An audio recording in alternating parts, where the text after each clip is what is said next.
Hello, everyone. Welcome to yet another episode of House Rental Search, a community platform where you, as an individual, gets to share your rental search experience. And this has been proudly brought to you by Rentbetahouse. We appreciate every tribe member in the Rentbetahouse community for still sticking with us. It's because of you we're here, so we thank you so much. So, moving on, today I'll be having a conversation with my very good friend all the way from Uganda, Ashley Aisha. She'll be sharing her experience on how the house rental search processes are being done in Uganda, considering the fact that Rent Better House is moving beyond the borders of Nigeria to other African countries. So, Ashley, you're welcome. The floor is yours. Kindly introduce yourself. Thank you. Good evening, Mr. Gideon. My name is Ashley Aisha. I'm from Uganda. I'm 32 years old. I am a digital marketeer, a fashionicity, and a media personnel. Briefly, I'm here to talk about a few challenges or, or things dealing with issues in getting accommodation in my country.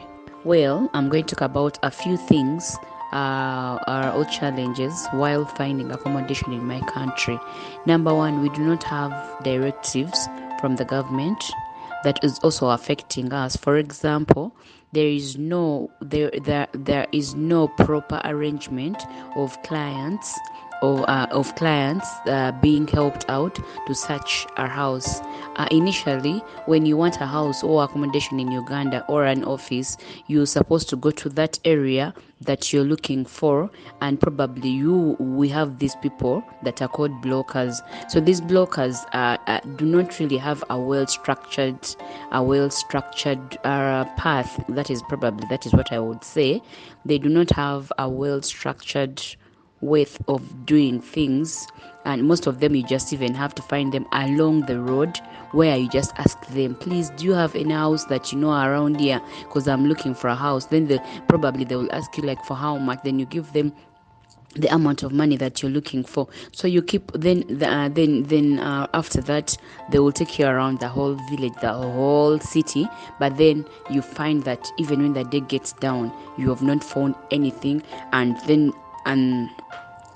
if you're this kind of a busy person, then it means you've not succeeded both in what you're doing, maybe probably at work or even in the house search. And at the end of the day, you need to pay again money for another day until you get a house, because every day that you move around with these guys, you're paying them money. And it's because this comes in a way that it is not guaranteed that they'll find you a house, and you do not have anywhere you do not have anywhere to report them. Yes. Yeah. Wow, that's really interesting to note. So, meaning that these bloggers are just some group of persons loitering around, if I'm allowed to use that word, in the name of assisting people to get access to rental accommodations. And at the end of the day, there seems to be a very serious headache. So, sorry for taking you back, but could you throw more light on who these bloggers really are?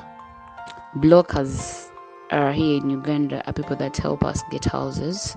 You give them money, so that money that you give them, probably as you've negotiated, and the kind of area that you want to get the house to, and the amount of money that you want to rent, to the money that you want to pay for that house while you're renting it. So their work is to help you move around the chosen areas that you want. uh, every time they move you around, maybe probably a day, you have to pay them. Probably if there are 2 days, you have to pay them again, depending on the days that you take to get the house that you exactly want. Because the first payment of money that you paid them, it does not qualify for you to get the house. Neither the second one, neither the third one. It is until you get a house, that is when you stop paying them. So and mostly they do not have, and they don't have addresses. You can get them. they're always along the road. So it is also very tricky and very, very insecure for someone to move around with people that they don't know. So probably that could also be another biggest problem in Uganda, because there are no right channels of getting accommodation here.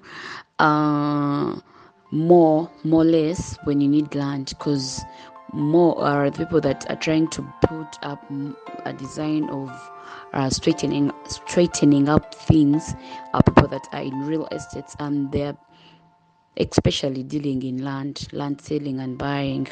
Then about those that are also doing it online, they are not authentic, because they show you something that is that they show you something different. When you reach that physical address, you see something different. So there is no a lot of there are so many game changers and game players when it comes to getting accommodation in Uganda. Basically, it is not safe and it is not legit. Wow, with the analysis you've given, it shows that there's a whole lot of challenges going on there when it comes to house rental search. And I would like to ask, is there anything your government is doing considering, resolving this? Sorry, I'm taking you back again. I know you had addressed all of this, but then is there anything your government, the government in Uganda currently is doing about this? My government would have helped about this whole thing, but they cannot really do too much.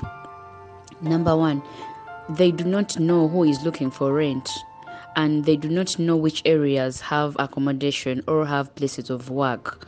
Because now, if the landlords are not engaging them, and if the landlords are not requesting for an MU, they do not have a way they can solve this whole issue. And at the end of the day, some of these government workers are people that are owners of these accommodation facilities, and at the end of the day, for them, they need their money. They wouldn't think they wouldn't mind how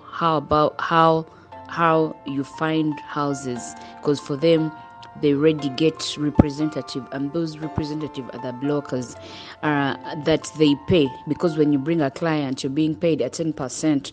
So they don't really focus on the channels of how clients or Ugandans are supposed to get these houses, because it's totally not their business. As long as these landlords are paying their taxes, that goes to the government. That is all, and that is all. So initially, that doesn't. They have not yet gone to. My government has not really gone too much in helping people, and which is really affecting most of us, because probably maybe if you get an issue with this person, if you get problems, you're not going to report anywhere, because there is no law, or there is no proper law, or there is nothing, or there is no mandate that clearly states it. And at the end of the day, it's my government that is supposed to protect me against scammers, against such things.